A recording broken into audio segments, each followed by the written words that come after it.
마태복음 7장 9절부터 11절까지 하나님의 말씀을 제가 읽겠습니다. 너희 중에 누가 아들이 떡을 달라는데 돌을 주며 생선을 달라는데 뱀을 줄 사람이 있겠느냐? 너희가 악한 자라도 좋은 것으로 자식에게 줄 알거든. 하물며 하늘에 계신 너희 아버지께서 구하는 자에게 좋은 것으로 주시지 않겠느냐. 아멘. 우리가 기도에 대해서 연속해서 살펴보고 있습니다. 여러분, 기도에서 제일 중요한 게 뭘까요? 기도의 대상입니다. 즉, 누구에게 기도하느냐죠. 사실 세상 거의 모든 종교에는 기도가 있습니다. 그리고 어떤 종교들은 굉장히 열심히 기도합니다. 무속신앙도 마찬가지입니다. 심지어 믿지 않는 사람들도 기도할 때가 있습니다. 큰 나무 앞에서도 기도하고 이상하게 생긴 돌 앞에서도 기도하고 또 기도하는 마음으로 돌을 쌓아놓기도 하고 수리산에도 많죠. 중앙도서관 뒤에 길로 가면 돌을 많이 쌓아놨습니다. 정성껏. 보름달이 뜨면 또 그걸 보면서 기도하는 사람들도 많이 있습니다. 누구에게 기도하는 것입니까? 그리고 누가 응답합니까? 누가 듣고 응답하는지 몰라도 정성만 들이면 된다고 생각하는 사람들이 있는 것 같습니다. 그러나 내가 기도하는 대상이 누군지도 모른 채 기도하거나 헛된 우상에게 기도하는 것은 응답은 없고 오히려 죄만 더하는 일일 뿐입니다. 정말 기도를 들으시고 응답하시는 분께 기도해야 하고 그분을 잘 알고 기도해야 됩니다. 자, 기도하는 대상이 중요하다면 그 다음에 당연히 자연스럽게 따라오는 것은 그 기도하는 대상과 기도하는 나의 관계입니다. 어떤 관계냐에 따라 기도하는 태도가 달라지고 사실 기도응답의 여부 90% 이상은 거기 달려 있습니다. 기도와 관련된 문제들 거의 대부분은 방금 살펴본 두 가지의 뿌리를 두고 있어요. 즉, 기도하는 대상의 바르고 내가 기도하는 대상을 잘 알고 기도하는지 그리고 기도하는 대상과 어떤 관계인지 이 부분이 잘못되어 있기 때문에 대부분의 기도가 잘못되어 있습니다. 즉, 남에게 보이려고 기도하거나 중언부언하거나 정성 쌓듯이 기도하거나 이런 모든 잘못된 기도를 드리는 경우나 또는 기도를 거의 하지 않으면서 살아가는 것이나 이 두 가지 문제들이 다 어디에 뿌리를 두고 있냐면 기도하는 대상을 잘 모르거나 기도하는 대상과의 관계가 제대로 돼 있지 않기 때문에 또는 모르기 때문에 그런 거예요. 오늘 다룰 주제가 그것입니다. 제자들에게 기도를 가르쳐 주시면서 예수님은 이런 말씀으로 시작하셨습니다. 여러분, 핸드아웃의 마태복음 6장 같이 읽겠습니다. 시작. 그러므로 너희는 이렇게 기도하라. 하늘에 계신 우리 아버지여, 이름이 거룩히 여김을 받으시오며. 아멘. 하늘에 계신 우리 아버지요. 자, 이 말씀 속에 우리가 기도해야 될 대상이 누구고 그리고 그분과 우리가 어떤 관계인지가 선명하게 나옵니다. 우리는 막연한 대상에게 기도하는 것이 아니라 온 우주 만물을 창조하고 다스리시는 하나님께 기도하는 것이고 그분은 우리의 아버지가 되십니다. 왜 창조주 하나님이 우리의 아버지가 되십니까? 우리를 창조하셨기 때문에 아버지가 아닙니다. 여기서 말하는 아버지는. 오직 예수 그리스도를 믿는 사람들만이 하나님을 아버지라 부르며 기도할 수 있습니다. 왜냐하면 하나님의 아들 예수 그리스도께서 우리를 대신하여 죽으심으로써 우리를 하나님의 자녀로 삼아 주셨기 때문입니다. 요한복음 1장 12절 영접하는 자, 곧 그 이름을 믿는 자들에게는 하나님의 자녀가 되는 권세를 주셨으니. 이 권세라는 말은 권리나 특권으로 번역했더라면 더 좋았을 뻔했습니다. 하나님의 자녀가 되는 특권을 주셨습니다. 태어나면서부터 저절로 주어지는 게 아닙니다. 예수님을 믿을 때, 영접할 때 하나님의 자녀가 되는 것입니다. 로마서 8장 15절도 같이 읽겠습니다. 시작. 너희는 다시 무서워하는 종의 영을 받지 아니하고 양자의 영을 받았으므로 우리가 아빠, 아버지라고 부르짖느니라. 역시 마찬가지입니다. 모든 사람들이 하나님을 아버지라고 부를 수 있는 것이 아니라 예수 그리스도를 믿고 성령님을 받은 사람들만이 하나님을 아빠, 아버지라고 부를 수 있습니다. 자, 여기 나오는 이 두 대비, 무서워하는 종의 영, 그리고 양자의 영을 받아 아버지를 하나님을 아버지라 부르며 신뢰하는 이 태도를 생각할 때 떠오르는 본문이 있습니다. 예수님께서 바리새인들에게 들려주셨던 돌아온 아들, 우리가 돌아온 탕자라고 하는 이야기죠. 이야기 속에 두 아들이 나옵니다. 한때 집을 나갔던 둘째 아들이 돌아오게 되는데 결정적인 역할을 한 것이 있습니다. 뭐죠? 집을 나갔던 아들이 왜 집에 돌아옵니까? 두 가지가 있죠. 하나는 고난이고요. 고난이 그의 마음을 낮추었기 때문이고요. 또 하나 결정적인 게 뭐죠? 아버지가 얼마나 좋은 분인지에 대한 기억이 있었습니다. 이게 아주 중요해요.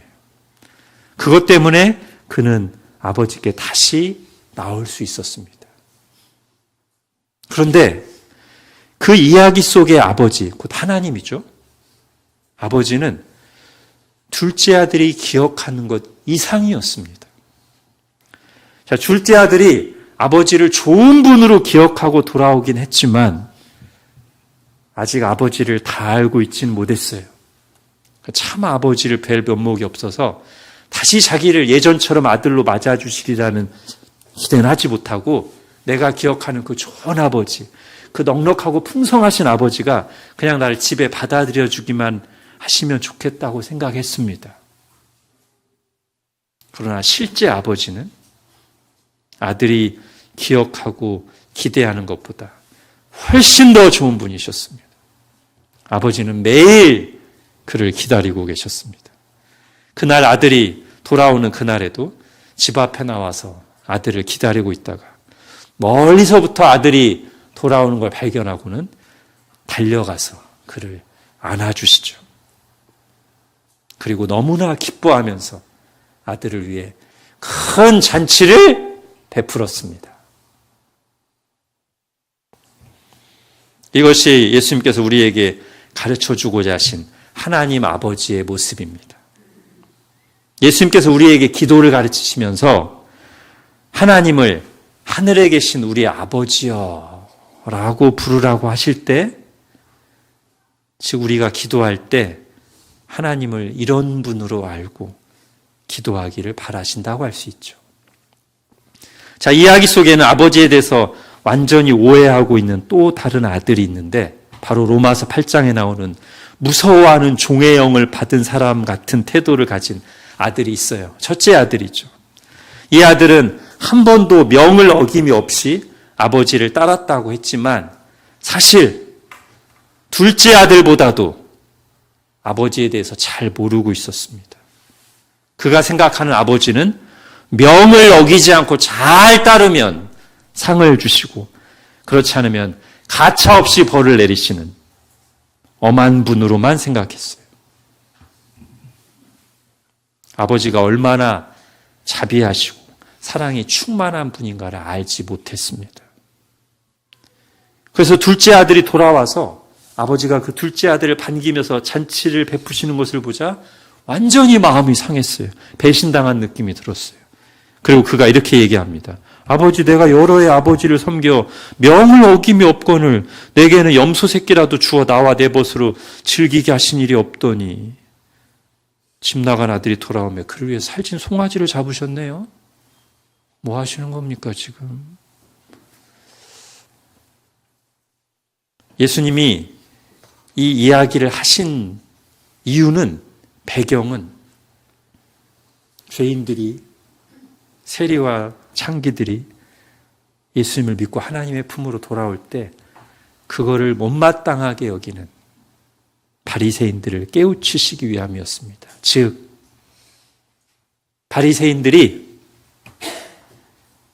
금식도 열심히 하고 구제도 열심히 하고 기도도 열심히 했지만 자기들이 기도하는 그 하나님이 어떤 분인가를 제대로 알지 못했습니다. 명을 잘 받들면 상 주시고 아니면 벌 주시는 엄한 분으로만 생각했어요. 그래서 자기들도 하나님 앞에 나아갈 때 위선자의 모습으로 나아가고 다른 사람들도 하나님께 나아가는데 큰 장애물 역할을 했습니다. 주님께서는 바리새인들이 하나님을 잘 알기를 원했습니다. 그래서 이야기의 마지막 부분에서 첫째 아들에게 아버지가 하신 말씀이 있는데 그 이야기는 바로 예수님의 비유를 듣고 있던 바리새인들이 듣고 깨닫기를 원하는 말씀이었어요. 자, 누가복음 15장 31, 32절 같이 읽겠습니다. 시작. 아버지가 이르되 너는 항상 나와 함께 있으니 내 것이 다 네 것이로되 이 내 동생은 죽었다가 살아났으며 내가 잃었다가 얻었기로 우리가 즐거워하고 기뻐하는 것이 마땅하니라. 아멘. 다시 한번 말씀드리지만 이것이 주님께서 우리에게 기도를 가르치시면서 하나님을 하늘에 계신 우리 아버지여 라고 할 때 우리 마음속에 떠오르길 원하는 하나님 상입니다. 예수 그리스도 덕분에 하나님께서 우리에게 이런 아버지가 되셨습니다. 성령을 보내주셔서 우리가 하나님을 아빠, 아버지라고 부르며 기도할 수 있습니다. 물론 이 말이 조금이라도 하나님을 가볍게, 쉽게 여겨도 된다는 뜻은 아닙니다. 우리가 경험한 아버지에 대한, 이 세상, 육신의 아버지에 대한 이해가 하나님을 아버지라고 부를 때 도움을 주기도 하지만 오해를 불러일으킬 수도 있습니다. 그러므로 우리가 하나님을 아버지라고 부를 때 이 아버지 상을 어디서 가져와야 되냐면 방금 제가 하나의 예로 들었던 누가복음 15장에 나오는 그 돌아온 둘째 아들을 맞아주시는 그 아버지, 그리고 또 한편으로는 주님께서 십계명을 주시면서 내 부모를, 즉 내 아버지 어머니를 공경하라 하실 때 그 아버지에 대한 의식으로 인식을 해야 돼요. 그래서 너무 엄격하고 부정적인 아버지 상을 가지고 있다면, 나의 육신의 아버지가 그런 아버지였다면 그 아버지 상을 하나님 아버지에 투영시키는 게 아니라 방금 예수님이 들려주신 이 둘째 아들을 맞아주시며 너무나 기뻐하시는 이 아버지에 대한 말씀이 우리 마음을 치유하고 교정해서 이것이 원래 하나님의 의도하신 아버지, 부모의 모습이구나 라 교정돼야 되고 하나님도 그렇게 인식해야 되고요. 반면 요즘 시대처럼 권위와 질서가 완전히 무너져 있어서 부모를 나와 동급으로 여기고 만만하게 여기고 가볍게 대하는 사람들이었다면 이것이 하나님이 원래 의도하신 부모님에 대한 우리의 인식과 태도와는 완전히 벗어난 잘못된 것이라는 것을 인식하면서 아버지 어머니는 공경의 대상이고, 그렇게 아버지 어머니를 공경하고 순종하는 것이 아버지 어머니를 사랑하는 가장 기본적이고 올바른 태도라는 인식을 가져야 됩니다. 그러므로 우리가 하나님을 아버지라고 부르며 기도할 때 이 균형을 갖춰야 되는 것이죠. 한편으로는 하나님을 아버지와 같은 사랑과 넉넉함을 가지신 분으로 신뢰하며 아이가 아버지 품에 안기듯 친밀하게 나아갈 것이요. 다른 한편으로는 하나님을 크게 보고 마치 아이가 자기 아버지가 세상에서 제일 힘센 줄 아는 것처럼, 그리고 아버지를 우러러 보는 것처럼 그렇게 하나님을 크게 보고 공경하는 태도로 나아가야 됩니다. 더구나 그냥 아버지가 아니잖아요. 하늘에 계신 아버지잖아요. 여기서 하늘에 계신이라는 게 무슨 뜻이겠어요? 공간을 말하는 것이 아니죠. 만약에 이 하늘에 계신이라는 말이 하나님에 계시는 공간을 말하는 곳이라면 이것은 두 가지 점에서 큰 오류가 발생합니다. 하나는 하나님은 시공을 초월하신 분인데 어떤 하나님을 특정한 공간에 제한시키는 것이기 때문에 이것은 하나님에 대한 성경의 계시와 완전히 어긋나게 되는 것이고요. 또 하나는 하늘에 계시는 공간으로 생각하게 되면 우리가 기도할 때 하나님 우리 곁에 계신 분이 아니라 하나님 아주 멀리, 저 멀리 하늘에 떨어져 계신 분으로 우리가 잘못 아는 게 되잖아요.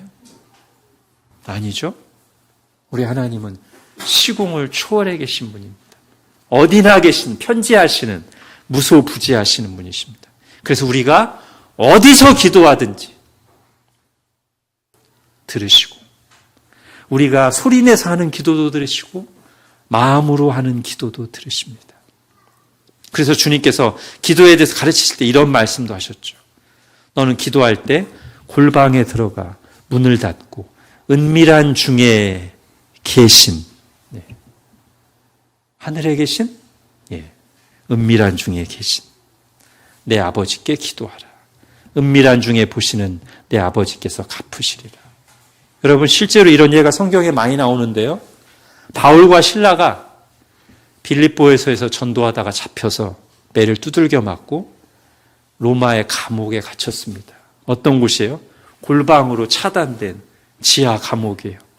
거기서 바울과 실라가 기도하자 하나님께서 즉시 응답하셨습니다. 그들의 몸은 쇠사슬에 묶여 있었지만 하나님께 드리는 기도는 조금도 장소나 상황에 제한을 받지 않았습니다. 왜냐하면 하나님께서 장소나 상황에 제한받는 분이 아니시기 때문입니다. 그런가 하면 느헤미야는 왕궁에서 예루살렘이 얼마나 황폐해 있고 그들이 고통을 겪고 있는가를 들을 때 기도하는데 어떻게 기도해요? 왕과 대화 중에 기도하다가 잠깐, 아마 눈도 떴을 거예요. 잠깐 속으로 기도하고 왕과 이어서 대화하기를 계속합니다. 하나님께 그 기도를 들으셨어요. 저도 자주 이걸 활용합니다. 주로 전화로 통화하고 상담을 할 때 하다가 어떤 문제가 딱 나오면 잠깐 속으로 기도하고 대화합니다. 거의 항상 그런 것 같아요. 자, 그렇다면 하늘에 계신이라는 말은 어떤 뜻입니까? 하늘이 땅보다 높음같이 하나님이 높으신 분이요. 흔히 땅으로 표현되는 이 세상에 속하지 않은 분으로서, 즉 그의 능력과 지혜와 영광에 있어서 모든 피조물보다 위에 계시는 분이라는 것을 뜻합니다. 이 땅의 아버지들이 제한된 공간에서 몇 사람의 자녀들을 겨우 돌보는 존재라면 하늘에 계신 아버지는 시공간을 초월해 계신 분으로서 온 우주 만물을 다스리시며 그분의 지혜와 능력과 사랑이 무한하시기에 우리의 기도를 얼마든지 우리가 기도하는 것 이상으로 응답해 주실 수 있는 분이라는 뜻입니다. 요리문답은 이를 정리해서 이렇게 들려줍니다. 웨스트민스터 소요리문답 100문 답을 같이 읽겠습니다. 시작. 하늘에 계신 우리 아버지라는 기도의 머릿말은 자녀들이 아버지에게 나아가듯이 우리로 하여금 모든 거룩한 공경심과 확신을 가지고 도와줄 능력과 마음이 있는 하나님께 나아갈 것을 가르칩니다. 또한 우리가 다른 사람과 함께 기도하고 다른 사람을 위하여 기도할 것을 가르칩니다. 자, 하이델베르크 요리문답도 읽을게요. 제가 문을 읽고 답을 같이 읽겠습니다. 그리스도께서 왜 하나님을 우리 아버지로 부르라 명하셨습니까? 그리스도께서는 기도의 첫머리에서부터 우리 마음에 하나님께 대하여 어린아이와 같은 공경심과 신뢰를 불러일으키기를 원하셨는데 이것이 우리의 기도의 기초입니다. 하나님께서는 그리스도로 말미암아 우리 아버지가 되셨으며 우리가 믿음으로 구하는 것에 대해서는 우리 부모가 땅의 좋은 것들을 거절하지 않는 것보다 훨씬 더 거절하지 않으실 것입니다. 아멘. 여러분, 요리문답에 나오는 공통적인 키워드 두 개가 있습니다. 공경심과 하나는 확신이라고 했고 하나는 신뢰라고 했는데 같은 거죠. 공경심과 신뢰입니다. 즉 하나님을 아버지라고 부르게 하실 때는 하나님을 이렇게 생각하면서 기도하기를 원하신다는 거죠. 자, 이제 오늘 본문을 보십시오. 7절부터 8절까지 우리 주님께서 반복해서 기도를 명하시고 약속하셨습니다. 구하라, 찾으라, 문을 두드리라. 다 기도에 대한 표현입니다. 그리고 그때마다 구하면 받을 것이고 찾으면 찾을 것이고 두드리면 열릴 것이다라고 약속하십니다. 그러나 여기서 끝나지 않으시고 우리 주님께서는 다시 한번 우리에게 기도를 격려하시기 위해서 기도를 들으시는 하나님이 어떤 분인가를 가르쳐 주십니다. 오늘 본문 9절부터 11절 같이 읽겠습니다. 시작.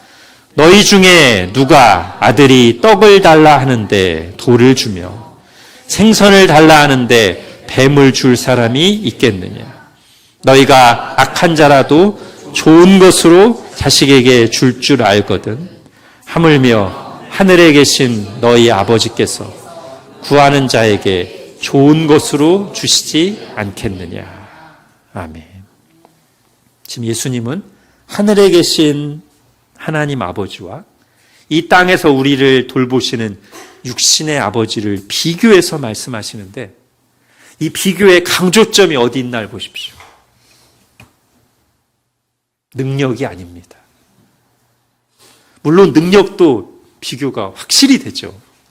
우리 하나님 아버지가 이 땅의 아버지보다 비교할 수 없이 능력이 많으시죠. 그러나 지금 기도를 격려하시기 위해서 오늘 본문에서 예수님이 이 땅의 아버지와 하나님 아버지를 비교하실 때 초점은 능력이 아닙니다. 뭐죠? 11절에 두 번 나온 단어가 있습니다. 조언입니다. 조언. 좋은 아버지. 이걸 강조하고 있어요. 그러니까 기도하라는 거예요. 자, 이 땅의 부모를 그래서 그 좋은 아버지 하나님과 비교해서 뭐라고 말해요? 11절에 너희가 악한 자라도. 이 땅의 부모는 악한 자입니다. 악당이란 뜻이 아니고요. 죄성과 연약함을 가진 존재라는 뜻입니다. 이 땅의 부모들은 다 그래요. 아무리 좋은 부모라도 불완전하고 연약하고 부패한 본성을 가지고 있습니다. 그런데 그런 이 땅의 부모라도 악한 자라도 자기 자식에게는 할 수만 있다면 좋은 것으로 주고 싶어 하죠. 누가 자식이 떡을 달라고 하는데 이빨 깨지라고 돌을 줄 부모가 있겠으며 생선을 달라고 하는데 자식에게 독을 품고 있는 뱀을 줄 부모가 있겠냐는 겁니다. 죄성과 연약함을 가진 이 땅의 부모도 그렇게 좋은 것으로 자식에게 주고자 하거든. 하물며 선하시고 사랑이 충만하신 하늘 아버지께서는 더 그러시지 않겠는가? 더 좋은 마음으로, 더 좋은 것으로 우리에게 응답해 주시지 않겠는가? 그런 뜻입니다. 이 좋으신 아버지를 두고 어찌하여 그 아버지께 구하지 않는가? 이런 뜻입니다. 자, 좀 더 구체적으로 이 좋으신 아버지가 우리의 기도를 어떻게 들으시는지와 관련해서 두 가지를 구체적으로 생각해 보겠습니다. 첫 번째, 하늘에 계신 우리 아버지는 구하는 자에게 주시는 분입니다. 11절 뒷부분, 구하는 자에게 좋은 것으로 주시지 않겠느냐. 사실 하나님은 우리가 구하기 전에 우리에게 무엇이 필요한가를 이미 다 알고 계십니다. 여러분 마태복음 6장 8절 같이 읽겠습니다. 시작. 그러므로 그들을 본받지 말라. 구하기 전에 너희에게 있어야 할 것을 하나님 너희 아버지께서 아시느니라. 예, 다 아십니다. 그러니까 우리가 기도할 때 하나님이 모르는 것을 우리가 알려드리는 것처럼 기도할 필요 없어요. 못 알아듣실까 봐 계속 중언부언 반복할 필요가 없습니다. 하나님 우리가 기도하기 전에 우리의 상황과 필요를 다 아십니다. 사실은 우리가 정말 우리에게 필요한 것을 우리는 모를 수도 있는데 하나님은 아십니다. 근데 하나님은 아시지만 그냥 다 주시지 않고 우리에게 기도하기를 원하시고 기도를 명령하시고 기도할 때 주시겠다고 말씀하십니다. 구하는 자에게 주시지 않겠느냐. 왜죠? 한마디로 말하면 그냥 주시는 것보다 우리가 기도해서 받는 것이 하나님께도 영광이 되고 우리에게도 훨씬 더 유익하기 때문입니다. 그냥 받으면 편합니다. 뭐든 자동이 편하잖아요. 그죠? 자동은 편합니다. 그러나 유익하지는 않습니다. 자, 왜 그런지 몇 가지 이유를 보겠습니다. 우선 첫 번째 이유는 간단히 이렇게 말할 수 있어요. 구하지 않아도 그냥 주시면 뭐가 없어지기 쉬워요? 만남과 대화가 없어지기 쉽습니다. 여러분, 우리가 구원받았다는 것은 다른 말로 하면 하나님과의 관계가 단절되어 있다가 끊어져 있다가 하나님을 등지고 있다가 예수 그리스도의 은혜로 죄가 해결되면서 하나님과의 관계가 회복된 거잖아요.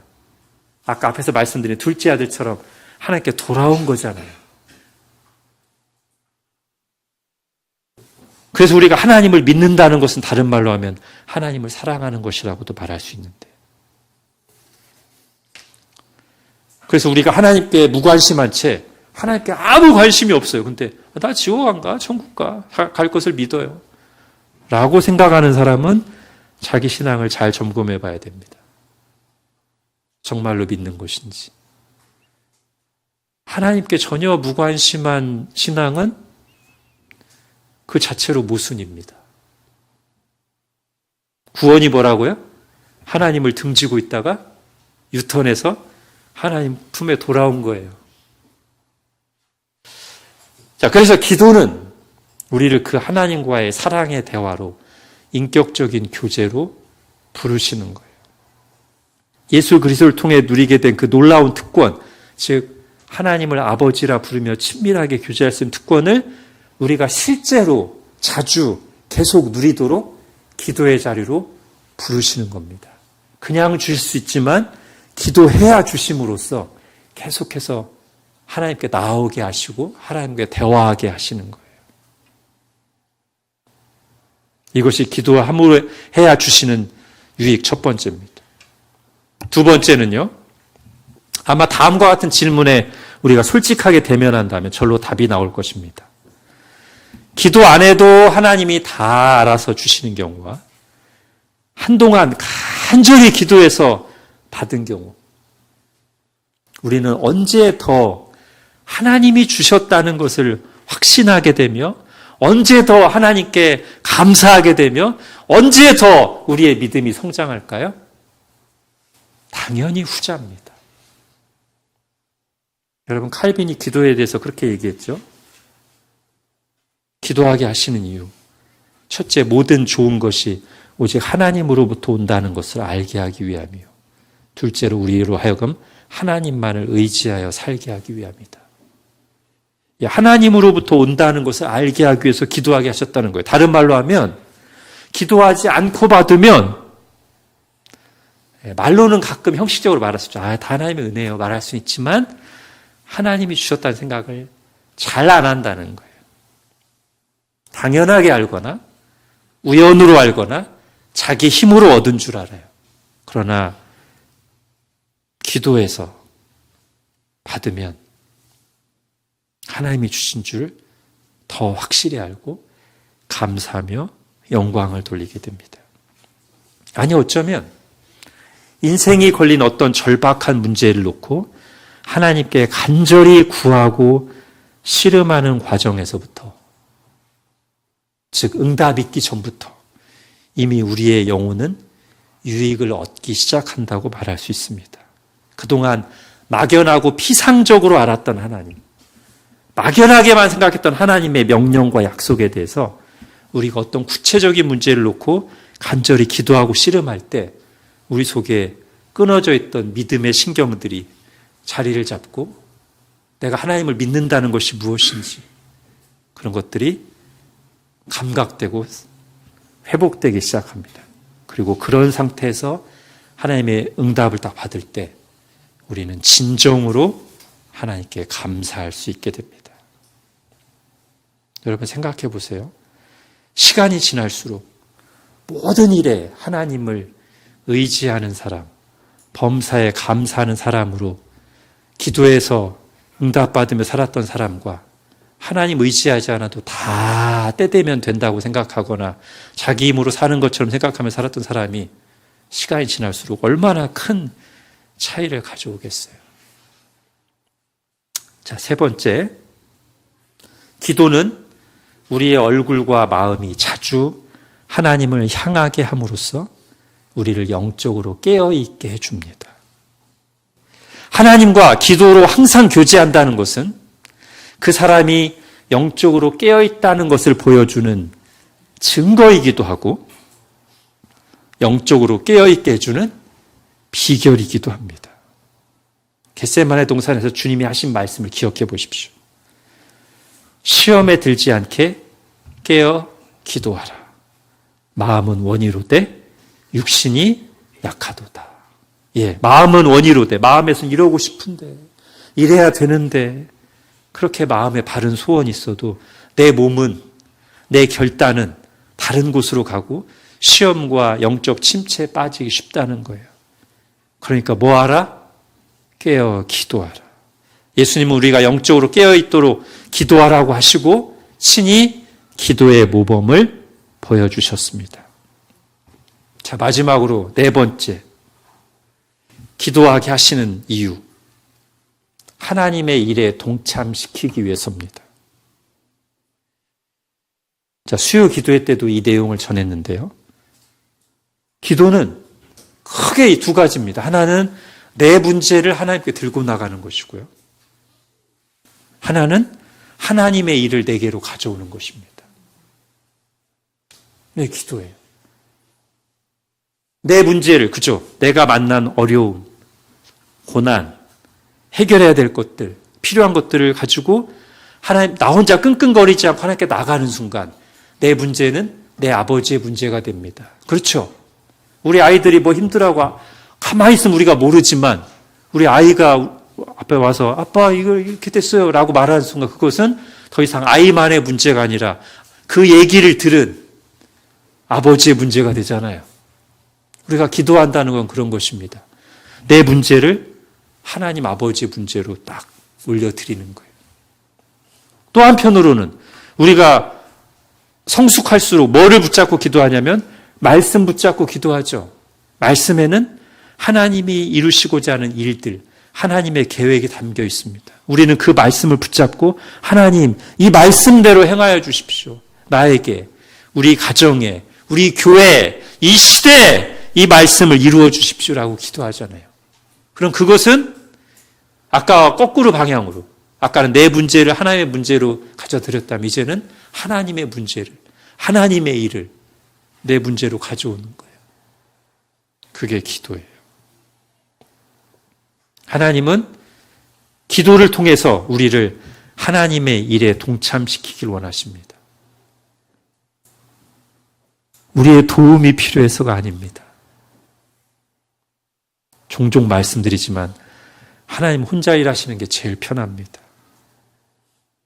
여러분, 조그만 아이들하고 어디 놀러 가서 뭐 만들거나 아니면 아이들이 어린이집에서 가져온 과제할 때 어떻게 하는 게 제일 편해요? 엄마 아빠 해주는 게 제일 편하죠, 그죠? 어지러지지도 않고 문제도 안 생기고 시간도 오래 걸리지 않고 수월합니다. 그러나 우리는 아이를 위해서, 아이가 그 일에 동참하는 기쁨을 누리게 하려고, 성취감을 느끼게 하려고, 부모와 함께하게 하려고, 아이가 어설프지만 기회를 주잖아요. 해보라고 하잖아요. 하나님도 마찬가지입니다. 하나님은 혼자 일하시는 게 제일 편하시지만 우리를 위해서, 우리를 하나님의 일에 동참시키는데 그 중에 하나가 기도라는 거예요. 그래서 기도해야 주시는 것입니다.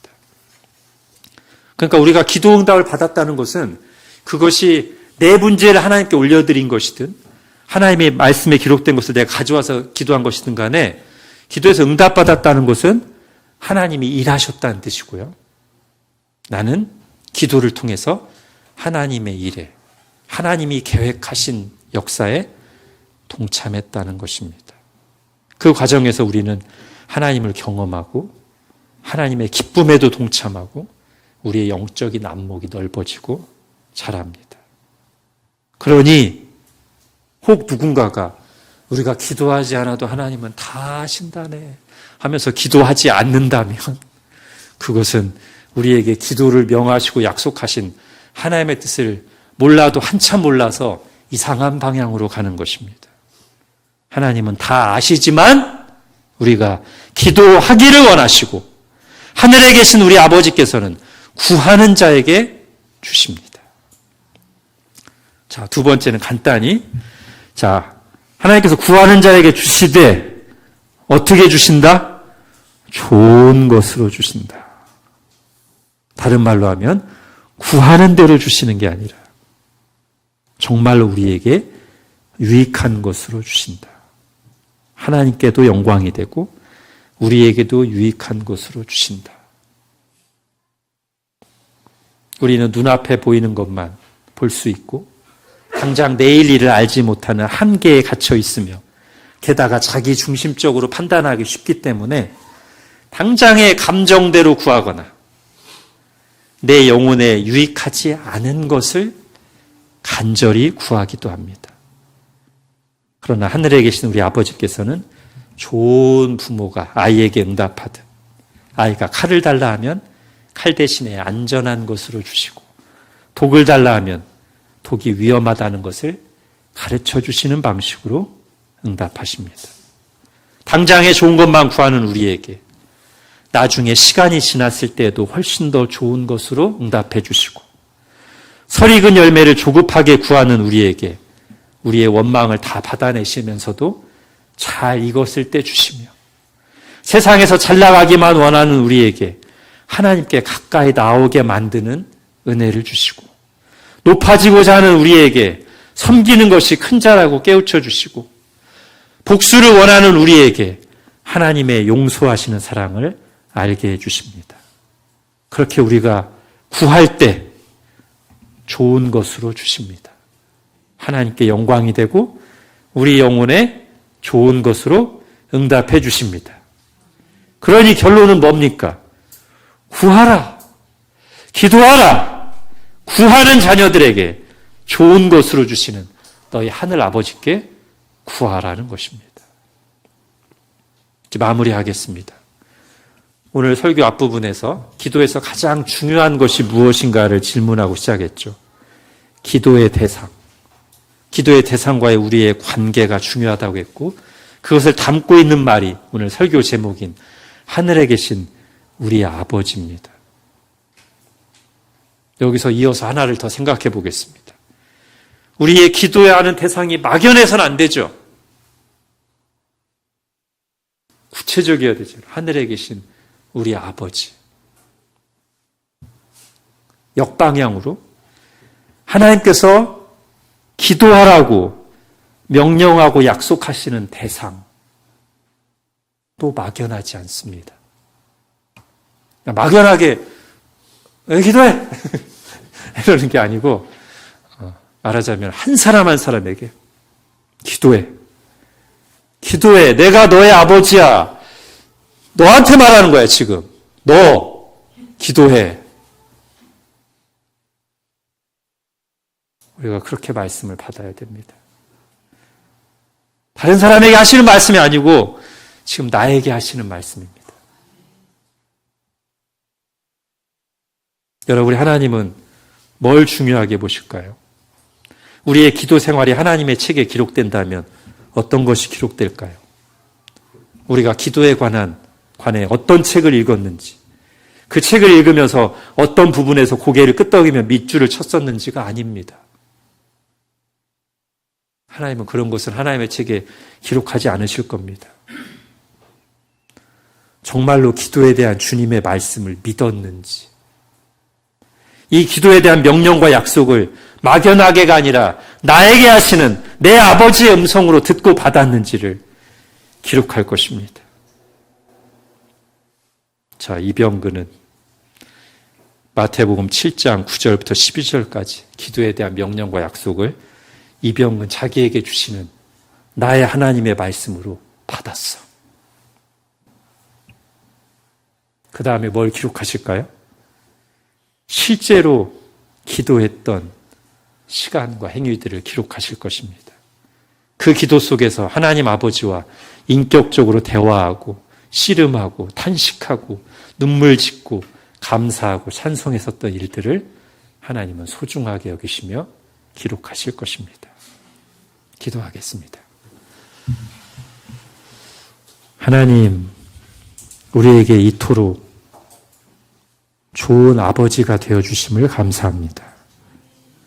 그리고 우리에게 이토록 놀랍고도 확실한 기도의 약속을 주셔서 감사합니다. 우리가 막연하게 기도하지 않고 또 하나님에 대해서 잘못된 지식을 가지고 기도하지 않고 하나님께서 친히 말씀에 보여주신 대로 그리고 예수님께서 다양한 이야기와 비유로 소개해 주신 그 아버지의 모습 그대로 우리 하늘에 계신 아버지를 부르며 기도하기를 원합니다. 또한 우리가 이 말씀을 막연하게 받지 않고 바로 지금 나에게 주시는 명령과 약속으로 받고 나의 하나님께 기도하기를 원합니다. 우리의 기도 생활이 점점 더 깊어지고 넓어지고 풍성하게 하여 주옵소서. 예수님의 이름으로 기도합니다. 아멘.